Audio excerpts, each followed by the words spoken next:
My child, when no one else was awake, you muttered a cry in the middle of the night and it was heard. The weight in your chest caused tears to rise before the words even made it to your lips. You were crying into eternity, even though you believed you were crying into nothing. Although you thought you were letting the pain out into the night, you were actually letting it out into my hands. I am not an outside observer of your suffering. I'm not a passive observer. When you speak, I am the God who stoops. When your spirit opens up honestly, I am the Father who gets closer. And now I tell you, the heavens have responded as certainly as the sun keeps rising. Denial was not what the delay felt like. Preparation was the reason. And the curtain is coming off now. You are going to experience my reality, not just my touch, not just warmth and clarity. You see, there are mindsets that you have accepted or received that were not mine, and you have been living under them. You've become accustomed to ceilings that weren't supposed to be there. You've let connections determine your worth, silence explain my heart, and shadows mold your sense of self. However, I've come to force you to face reality today. I wrote you a version of reality before time touched your name, not the one molded by trauma, fear, or performance. You are more than how you felt in the past. You are more than the sum of your mistakes. You are not a person who is lost in a sea of unsolved questions. You belong to me, and my pursuit of you has never ceased. Not in agony, not in perplexity, not in the years you were unable to sense me. I was present in ways your eyes could not yet see. Not absent, not passive, but engaged. I've been closer than you could have imagined, closer than you were breathing, and more present than the feeling you believed had overcome you. The clouds are currently being parted by me. I'm revealing the lies that held you captive. The truth that has always been all around you but out of your grasp is being revealed by me. This marks the start of your journey into the true world. A world created in the invisible realm where I reside, not created, controlled, or influenced by this world.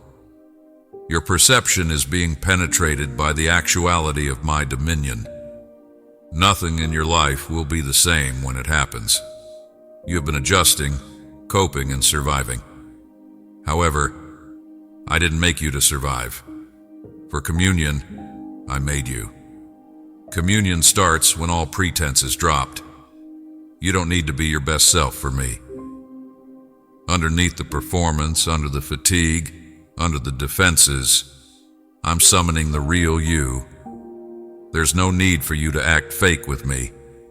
You don't have to conceal your uncertainties, inquiries, or fatigue. Bring everything to me. Bear it. I don't find your brokenness shocking. It draws me in. Not to take advantage of it, but to cure it, to restore you with love, not to forcibly fix you. And now I tell you to quit making your prayers smaller. Give up trying to justify your suffering. Stop downplaying your emotions to make other people feel better. I didn't give you the ability to play tiny. You weren't called to walk hunched over in embarrassment. You think meekness makes you invisible, but I can see you. You've always been in my sight. Your sincere gratitude is not just a gesture. This is a leap of faith, a seed that will transform your life. Assist people who are in need of hope by sharing my light.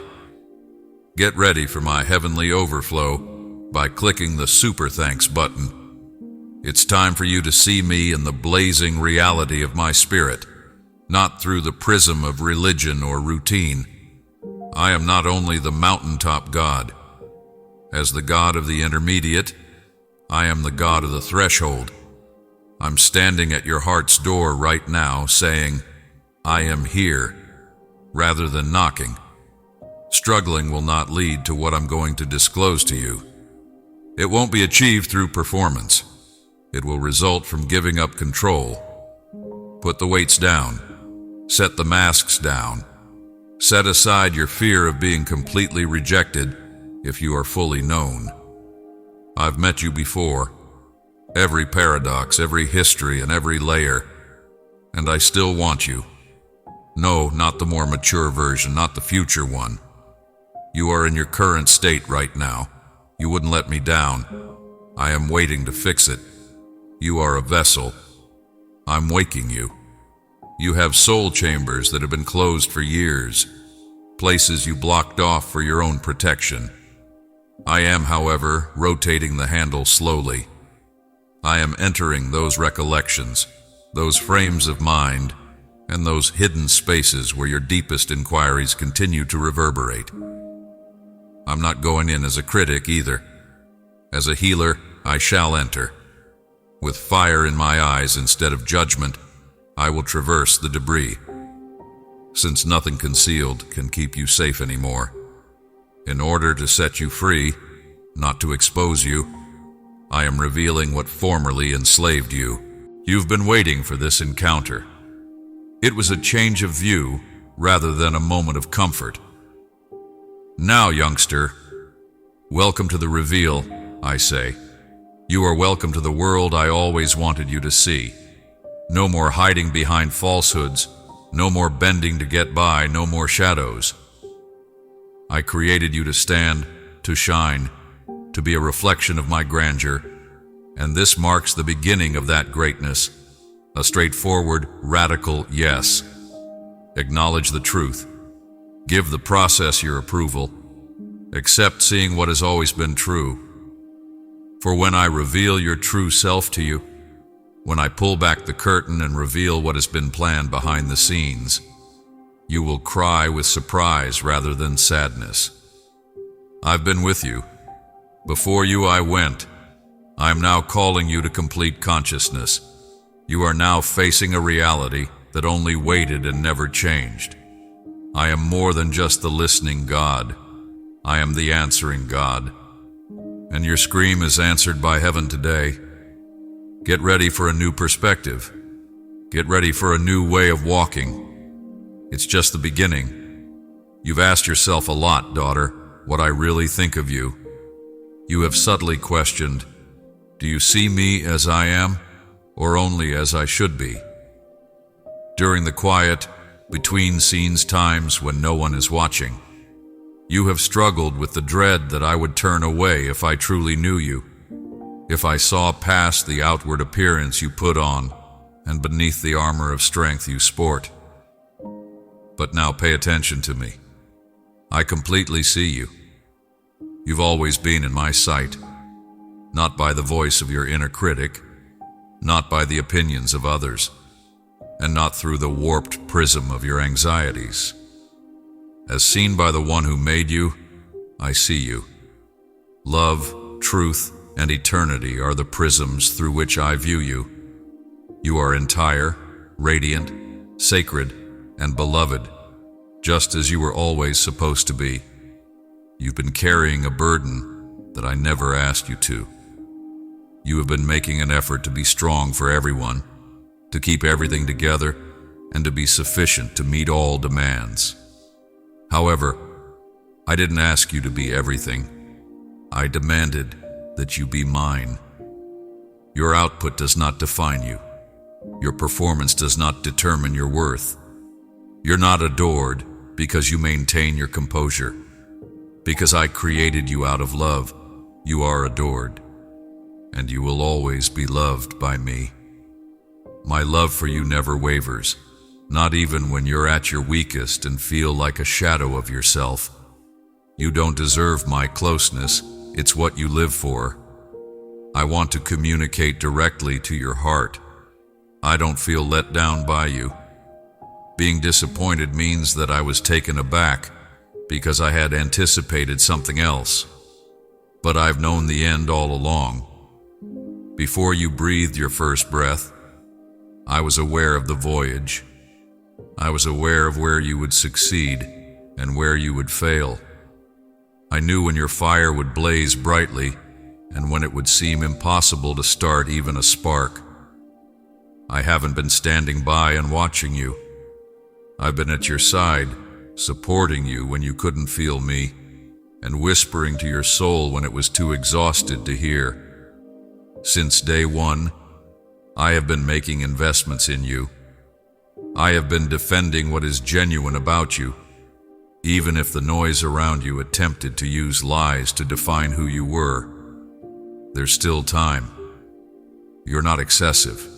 You're not overlooked, and you're not by yourself. You've struggled to believe again, and I can see that. I can see that even when it seemed like there would be no response, you continued to pray.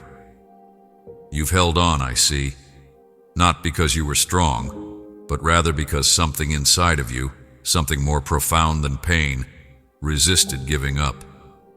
I'm that something. You were given that endurance by me. I set that glimmer of hope that continued to shine despite the winds of fear. You've questioned if I still see you, wondering if I still care. You've sobbed. Here is my response. Indeed, without a doubt. Totally, forever, yes.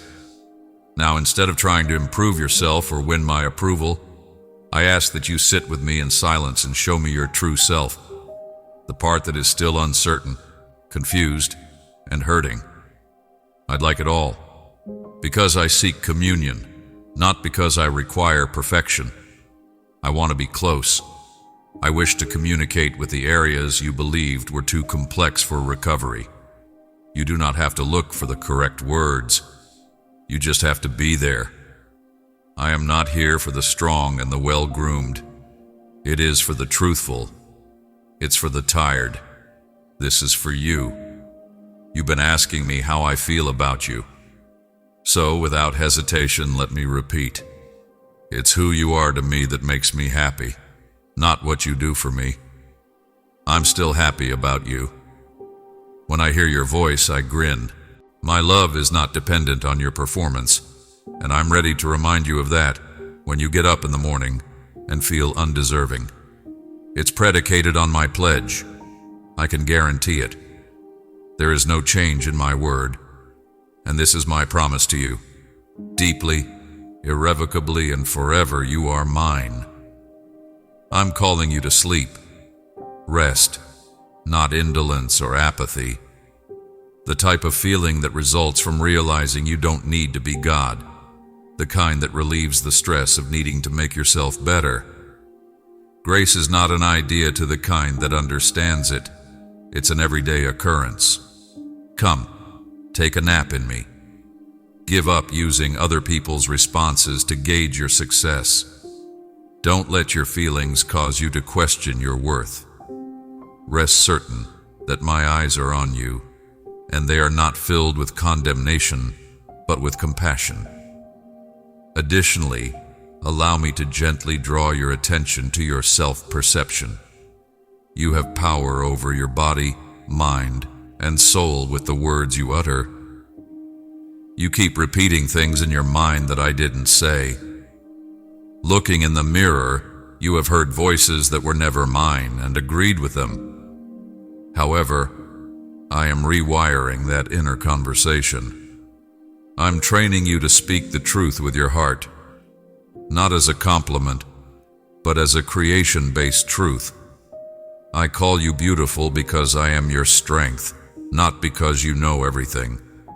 I call you capable. I call you worthy because I made the decision to do so, and that decision is definitive, not because you merited it. Let's embark on a season of greater alignment together, not by coercion, but by harmony. I can hear you without you having to yell. You just have to breathe. Don't let your spirit forget that I'm not waiting and far away. I'm here, inside you talking, even while you're silent. Talk to me, not to carry out a ritual, but to go back in touch with reality. I'm silent. My hand is steady. My heart is wide open, and I'm waiting. The days of pretending are over. You don't need to bear anything by yourself. Daughter, I'm here and I'm staying put. Stay with me. I promise you, and let me be the one to present you to yourself in the same manner that I have always perceived you. I'm aware of the burden you bear, son, not simply within your ideas or body, but deep within. The place where silence conceals anguish, where barriers are built by disappointment, when grief feels like home. You've survived times you never really talked about, walked through valleys no one really saw, and gone through seasons when it felt like I wasn't there. But I was always there. I felt the pain. There were inquiries about me. The period of silence where your soul waits for something, anything that appears to be relief, was where I was. I now ask you to see things through my eyes, to find meaning in the suffering, even though you might not yet comprehend why some things happened the way they did. To redeem, not to exalt, the hurt. Although I did not cause the anguish, I allowed it to exist. I knew that would ignite something within you, not because I like to watch you suffer. You asked for depth in your prayers.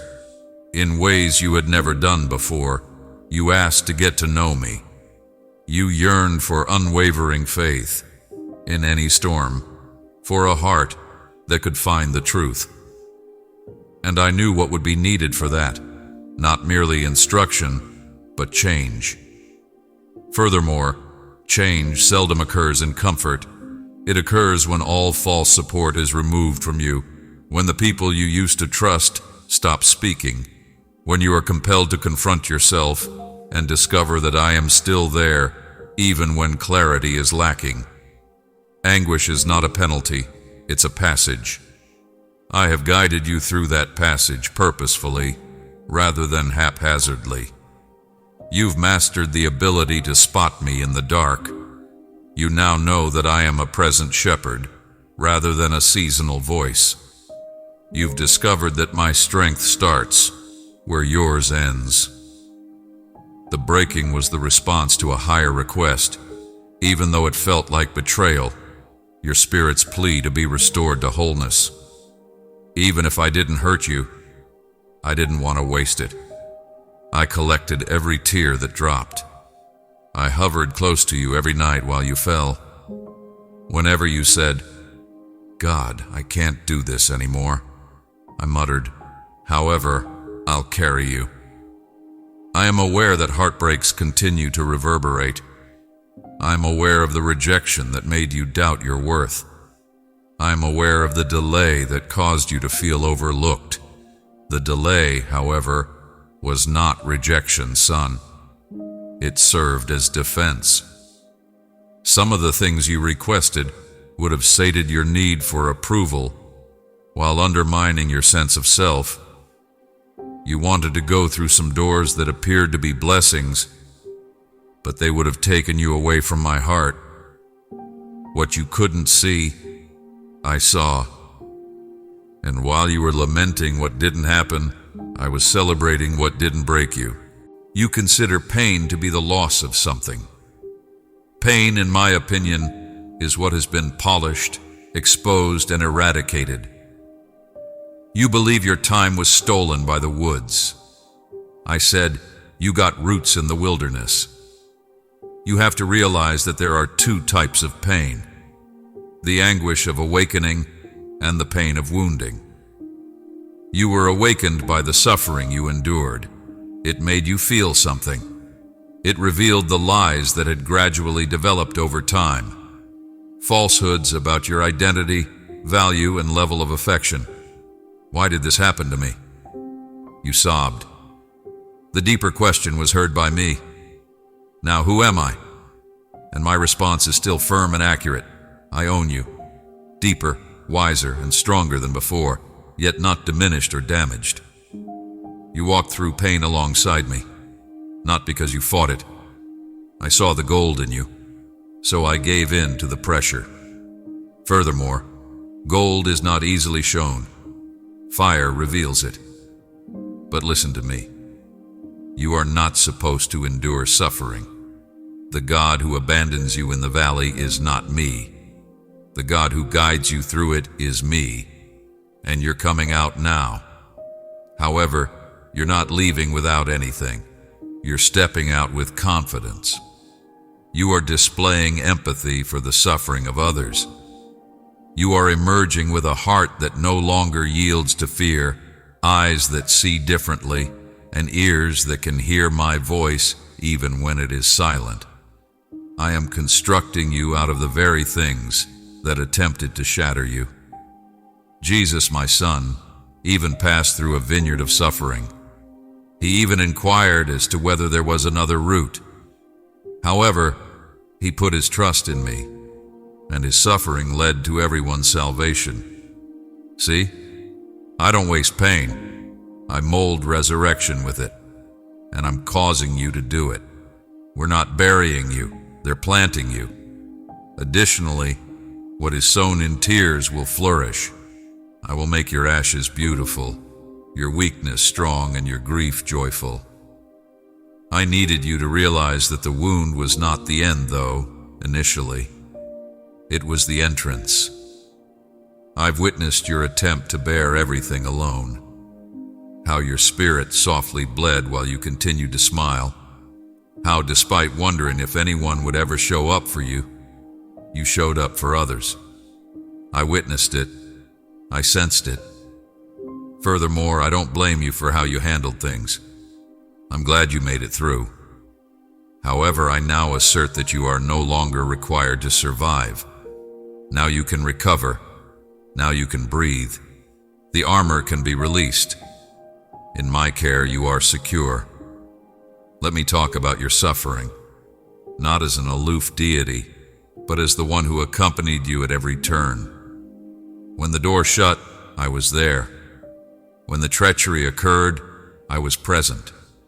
When your body failed you, I was there. I was present when there was no response. And I didn't keep quiet because I didn't care. I was working thoroughly, patiently, and strongly, so I kept quiet. And now, the effort is paying off. That suffering is now being used as evidence. For my glory, that valley is now turning into a riverbed. Your weight will no longer be the same. I'm going to lift it. I am restoring your purpose as well as your memories. Your strength will now be shown by what once branded you as weak. What once hinted at failure will now declare loyalty. Your narrative doesn't end here. In this chapter, suffering gives way to strength. So, son, get closer. No, not with your filters or walls. Come unadulterated. Tell the truth. If you have to, come empty. I am sufficient and I am here. I will provide a life that is more complete than you ever imagined imaginable out of this suffering. Now that the curtain has been ripped and the burden has been lifted, my child, you are prepared to hear pronouncements of what is happening in the spirit, as well as words of consolation. Faith has kept you going. You have silently wept. You've stayed somewhere between suffering and hope. I now talk to you with heavenly assurance as a result. The sky has answered. I'm moving in addition to consoling you. I am fulfilling, not just talking. A waiting season is not about to begin. The manifestation process is only getting started. Is anything actually changing, you asked? And now I say yes. Not just around you, but through you, under you, and inside you. My speech is now causing the once abandoned and dry soil of your life to respond. What appeared buried is now emerging. What seemed gone is coming back. Your spiritual environment is changing. Don't let what your natural eyes can still see deter you if your senses haven't totally caught up. Instead, pay attention to what your spirit is telling you. I am faithful, though. I'm present. I'm carrying out my commitment exactly. We don't forget you. No one ever disregarded you. I delayed out of accuracy rather than carelessness. Before I could trust you with what was about to happen, there were things I needed to prepare, not only around you, But inside of you, you've been through fire, and you weren't consumed by it, even if it burned.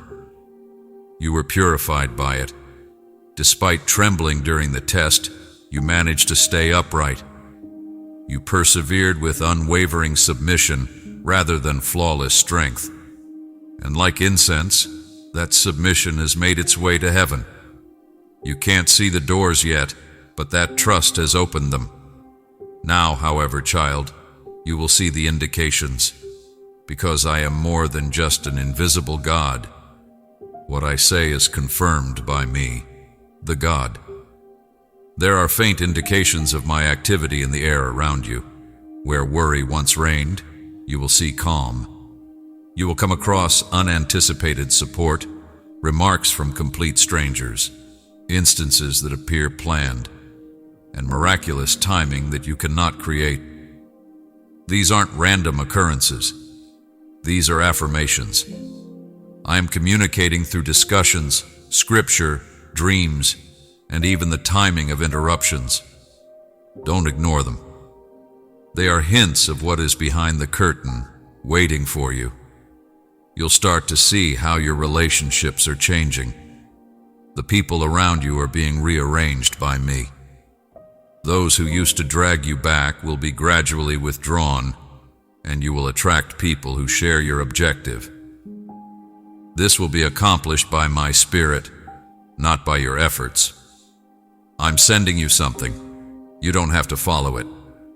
All you have to do is remain near me. I'm bringing relationships with the holy, those who are in possession of the assignment's next piece.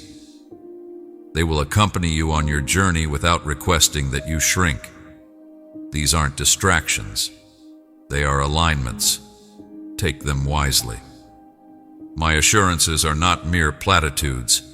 They are real-life situations that are awaiting the ideal opportunity to emerge. And some of those times have arrived, I tell you. When doors appear where none previously were, don't be shocked. When provision comes sooner than anticipated, don't doubt your value. It's not luck. This isn't a random occurrence. This is what obedience gets you. I saw what you sacrificed. What you set down, I saw. I witnessed your decision to stay when it would have been simpler to leave. I now let go of what was withheld until you were prepared. I'm still waking up promises you forgot you had. You stowed away certain dreams, believing that time had gone by. I'm out of time, though. In my hands, what seemed too late is exactly on time. I'm reviving the visions you previously buried. You'll sense the stirring once more. You believed that the passion had died. Don't fight it. Allow it to rise. I was that person. I put it there and kept it hidden to safeguard what wasn't yet ready to bloom, not to torture you. Additionally, keep an eye out for internal indications. You'll start to have other urges. For things that used to satisfy you, you will experience a holy discontent. You'll yearn for more profound things. When it's time to move, talk, or take action, you'll know it. Additionally, it will come from peace rather than pressure. Your compass will be that tranquility. Do as you are told. Avoid attempting to comprehend everything beforehand. As you go, obey. As you proceed, I'll verify each step. My voice will sound clear. My soul will guide you precisely. In addition, this is a period of joy and purpose restoration. I'm giving you back the capacity to love without reservation, to hope without hesitation, and to dream without fear. You have had enough time to survive. I am now bringing you into wealth in all areas of your life, financially, emotionally, and spiritually. Where there used to be only dust, you will now see fruit. When you awaken, you'll experience anticipation once more. You'll recall what it's like to be completely alive. It's because your spirit and mine are in harmony, not because everything is ideal. So, put this in writing. Keep this word in mind. Allow it to serve as your anchor, because the enemy will continue to try to sow doubt even when things are starting to change. You'll know better now, though. You'll examine the indicators, recall the promises, sense my Spirit's presence, and declare, He already told me this was coming. And since my promise doesn't come back empty, you won't be shaken. I have perfect timing, and I don't have nearly enough plans for you. They're more than you ventured to inquire. The heavens have answered, child. The locked thing is opening. Now what was invisible is becoming visible, and you'll walk in it with your heart completely mine, your spirit fully awake, and your eyes wide open. You have listened to my assurances, felt the change, and sensed the stirrings within you, my child. I'm calling on you to act now, not because you're trying, but because you agree. Faith is not a fleeting emotion or sentiment. Faith is a way of being, a way of doing things. It's what you decide to do when your questions are loud and your senses are silent. It's the choice to proceed as if my statement were true before the proof has been presented. Passive belief is insufficient to support what I am doing in your life right now. Active obedience must accompany it. Allow me to demonstrate what faith looks like in your daily life. First, focus on me at the start of the day. Reach for me before you reach for your phone, your calendar, or your to-do list. Bring a little prayer, even a whisper, to me. Lead me today, Lord. The tone of your day is set by that moment of surrender. It's not necessary to begin with perfection. Pay attention first. You will sense me throughout the middle if you invite me into the beginning. With me, a single deliberate breath has greater impact than 1,000 rambling steps. Make time for the word as sustenance rather than a chore. Don't read to fulfill a requirement. To meet me, read on. Allow my words to influence your thoughts. Make my truth your go-to option. You've been molded by beliefs, presumptions, and anxieties for years. I am now using truth to reshape you. Whole chapters don't have to be read all at once. Ask me to speak through one verse after you've read it. Hold on. Engage in meditation. Hold on. Yes, I will. I don't keep quiet, I'm talking. All you have to do is slow down long enough to listen. Make listening a way of life. Faith is talking to more than just me. It's getting used to hearing me. I might not always have a thunderous voice. It frequently sounds like a gentle reminder, a peaceful notion, or a sentence that won't go away. Don't hurry through those times. Develop the ability to notice. Ask me questions. Develop the ability to sit quietly without demanding answers right away.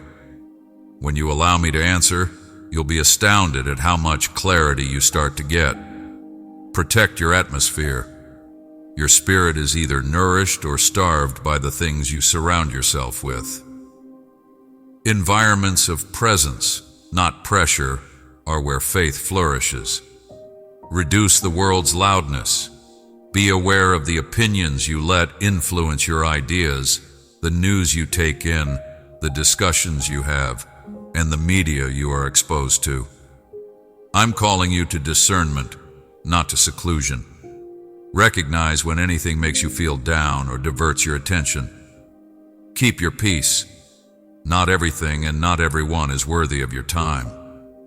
You grow what you feed. Keep your trust strong. Use your words with purpose. The tongue has the power to decide life or death.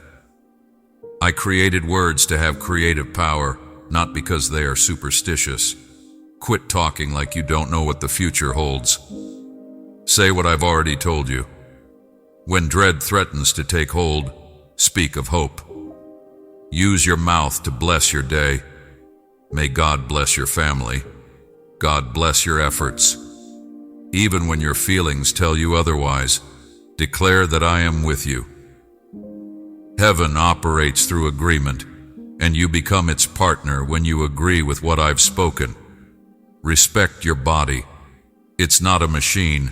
I made it to be a shrine. Take a break when you need to. Consume the things that provide life. To relieve stress, move. Your prayers alone do not constitute your spirituality.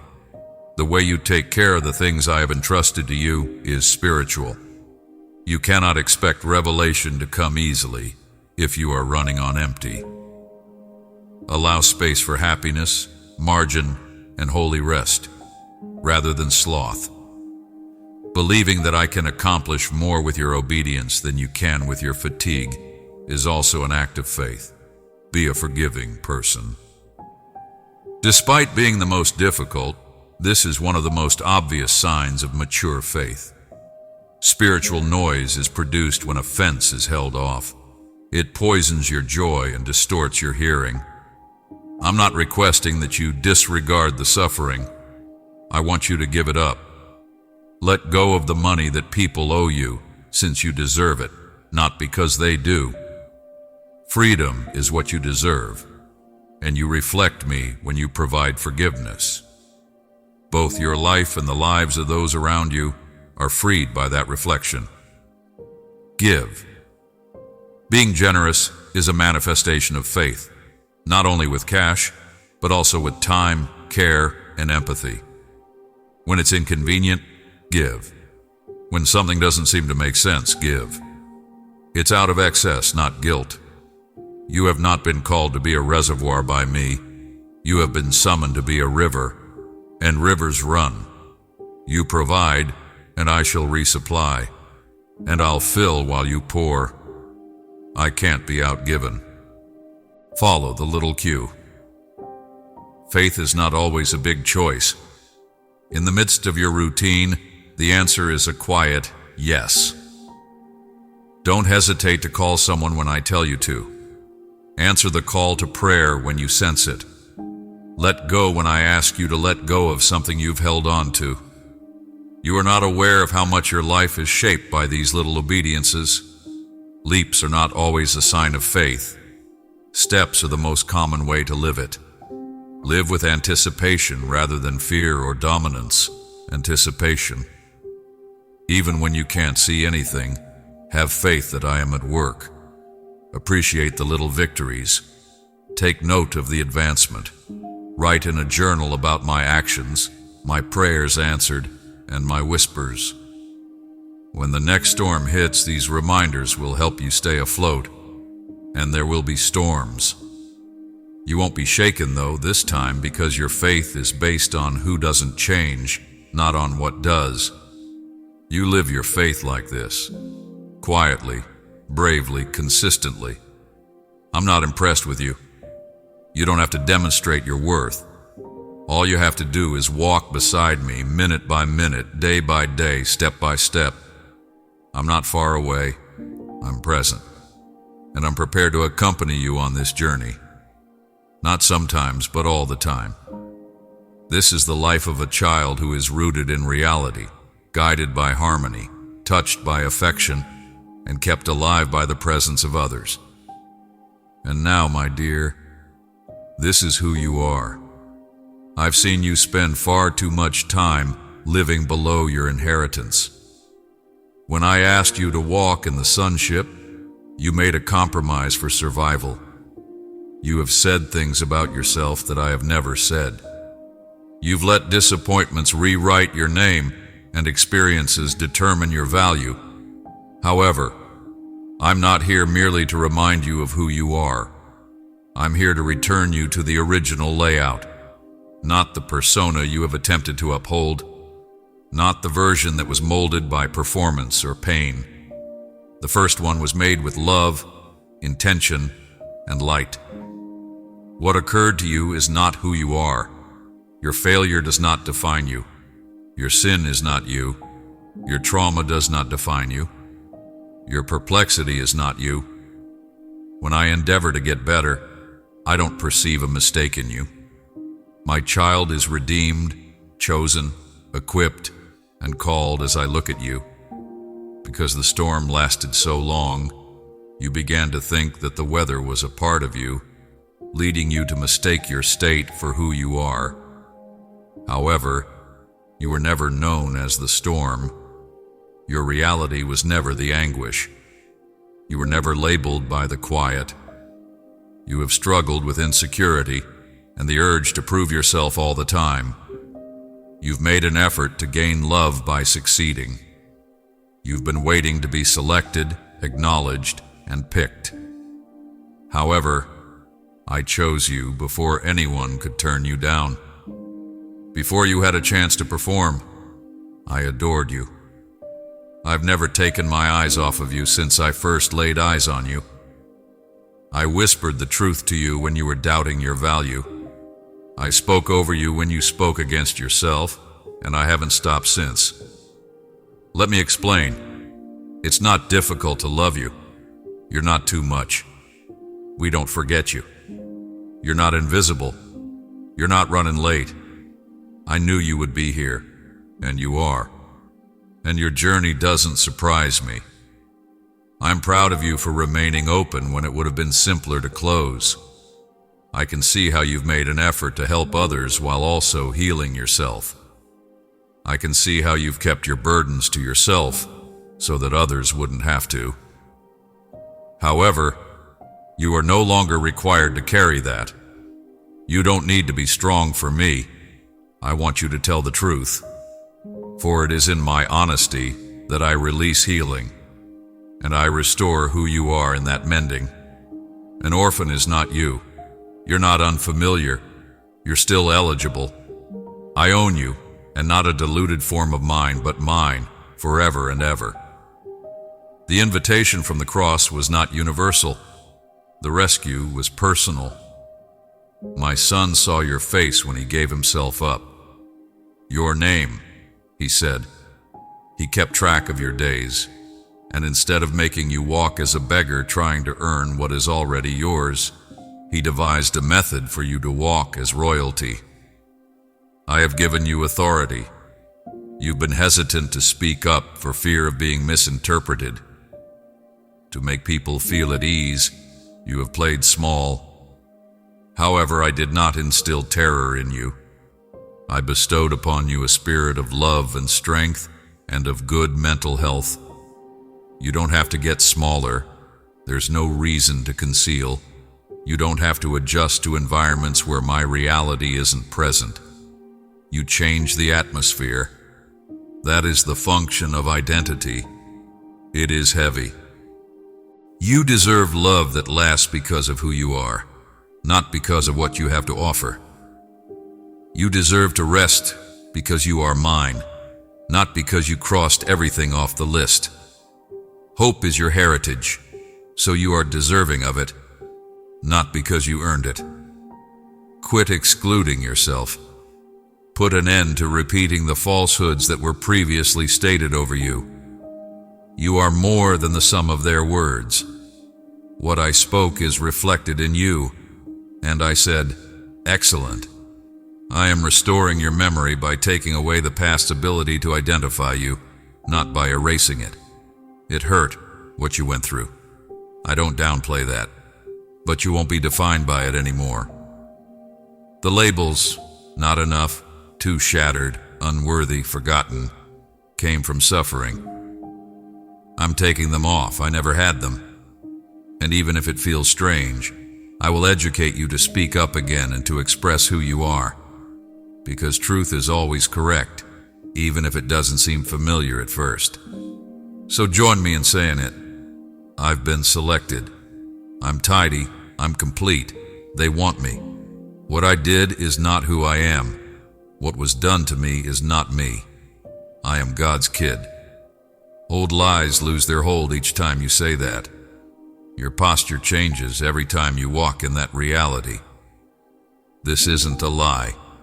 You are this person. The healing you experience is restoration rather than merely solace.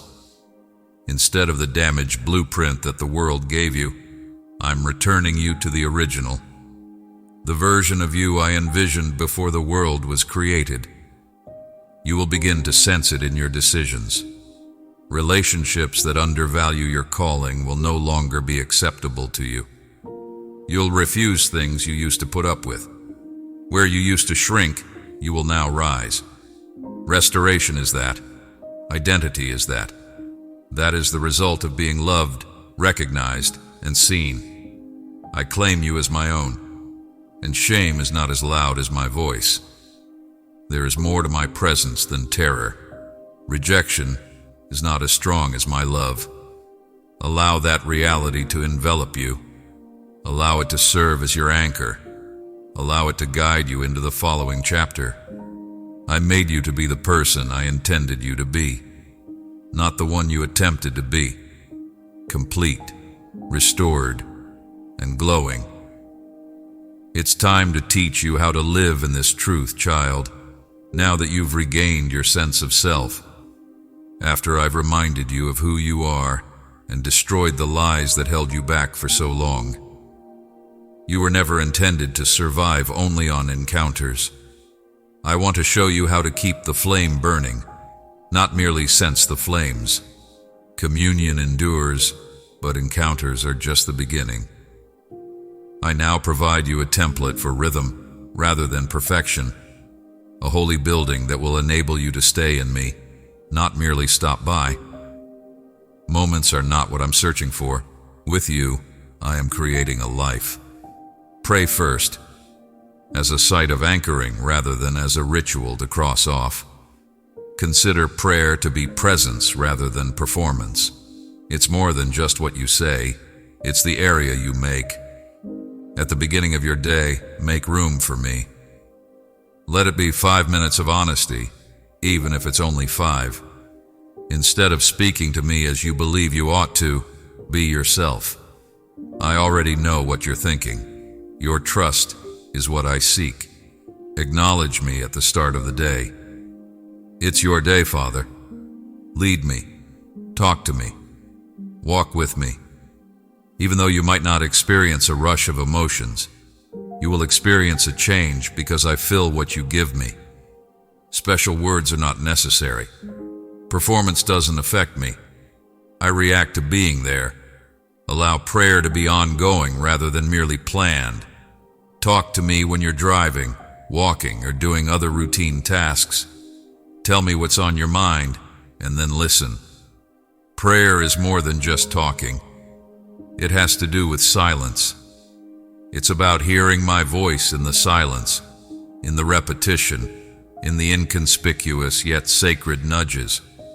You will start to recognize me in places you never imagined I would speak when you stop looking for grandiose signs and start listening to the constant murmur of my spirit. Second, look after your mental environment. Your surroundings are shaped by your thoughts. You cannot expect to hear me clearly if you make a lot of noise throughout the day. You can stroll with me without destroying the earth. However, you must filter it. Pay attention to what you listen to on purpose, the voices, the music, the discussions. You don't have to lose yourself in fear-based material and then question why you're feeling nervous. You grow what you feed. Keep your trust strong. Keep your heart safe. If you feel that Jesus Christ has brought light and hope into your life, then come join us on this sacred journey. Subscribe to the channel and experience His love, peace, and blessings every day. In Jesus' name, amen.